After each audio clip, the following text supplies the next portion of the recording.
ছেলেদের স্কুলে যেতে হয় না, চাল ডালগুলো মাসে মাসে আমরা বাড়ি বাড়ি পৌঁছে দিচ্ছি। আর অন্য লোকের ফেলাক মেরে ঘরবে, আবার এক একজনা বলতেছে অমুক লোকের ফেলাকটাই মেরে দিচ্ছি। আমি বলি মারো মারো, অমুক লোকের ফেলাকটাই মেরে দিচ্ছ, মারো। ঠিক টাইমই কথা হবে। প্রধানের যা লোক আছে, প্রধানের যা লোক আছে আর যা বাইরে আছে, একবার অর্ডার দেবে তার 8 ঘন্টার মধ্যে সব পরিষ্কার হয়ে যাবে। আমরা সব দেবো, চাল দেবো, আলু দেবো, ছোলা দেবো, ডাল দেবে, দিদি দেবে, সব দেবে। আর পঞ্চায়েতে কেউ যদি গিয়ে বলে যে প্রধানের কাছে কিছু পাইনি, সে ব্যাপার আলাদা, তখন আমার বিরুদ্ধে আন্দোলনটা কর। সব দেওয়ার পরেও যদি কেউ হাত উঁচু করে চলে, সোজা জায়গায় রাখা হবে না।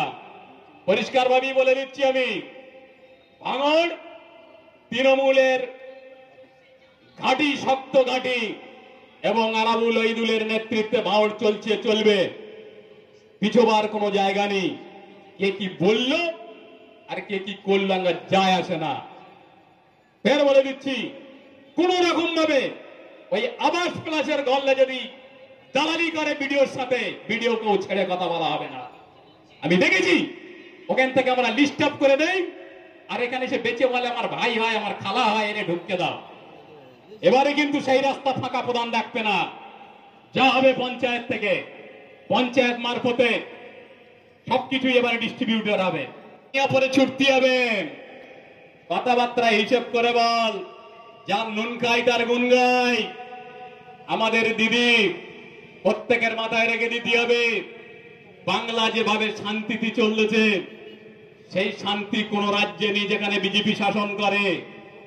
আবার নতুন করে জয়েন করেছে একটা কোটনা, তার নাম হচ্ছে মুকুল রায়। পৃথিবীর 1 নম্বর কোটনা, ওর থেকেও সাবধান হতে হবে আমাদের।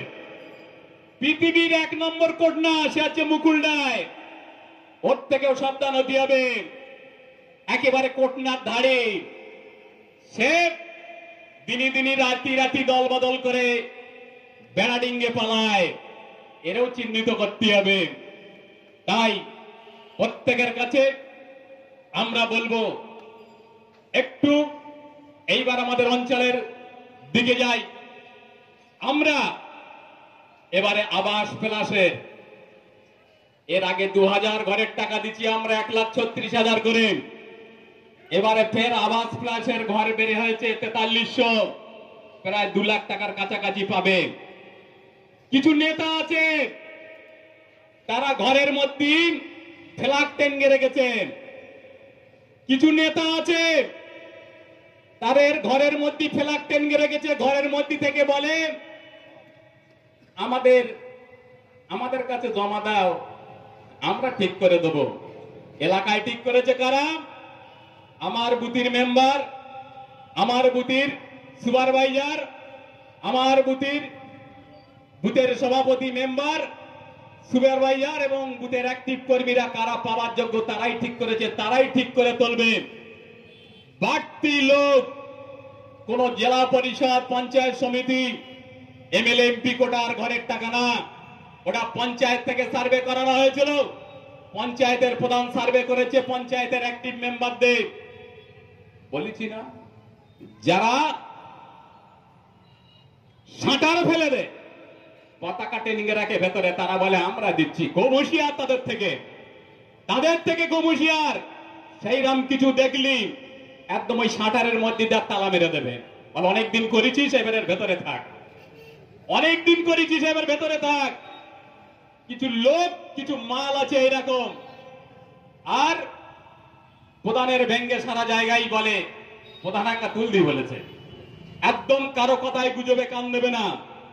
আমার মেম্বার, আমার সুপারভাইজার, আমার বুথের সভাপতি এবং অ্যাক্টিভ মেম্বার যারা আছে তারা দায়িত্ব নিয়ে কাজগুলো করবে। আমরা ভোটের আগে পাটে পাটে আমরা সাধারণ গরিব মানুষের ফের 4300 ঘরের টাকা গরিব মানুষের 4300 পরিবারের দেবো। কেন এত? ফর্ম দেওয়ার আগে, লিস্ট দেওয়ার আগে বলে দিচ্ছি যেন কোনো গরিব মানুষের কাছ থেকে পয়সা না নেওয়া হয়।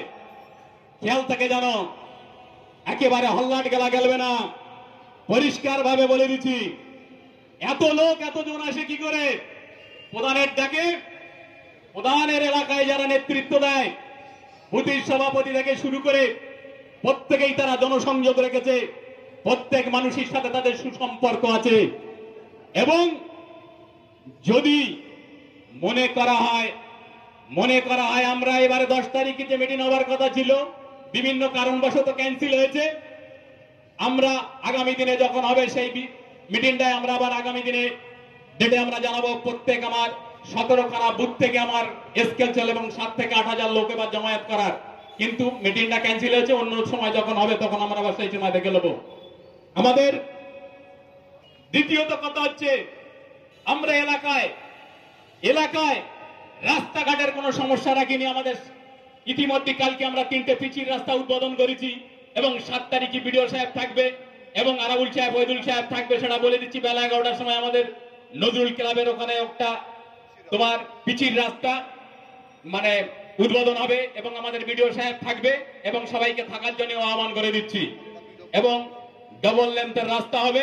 প্রত্যেকের কাছে অনুরোধ রাখবো আপনাদের থাকার জন্য। আমরা রাস্তাঘাটের অভাব রাখি না, আমরা ঘর বাড়ির অভাব রাখি না এবং আমরা সমস্ত কিছু দেখে যাচ্ছি।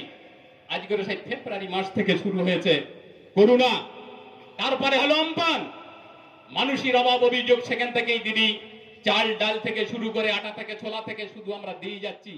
আজকে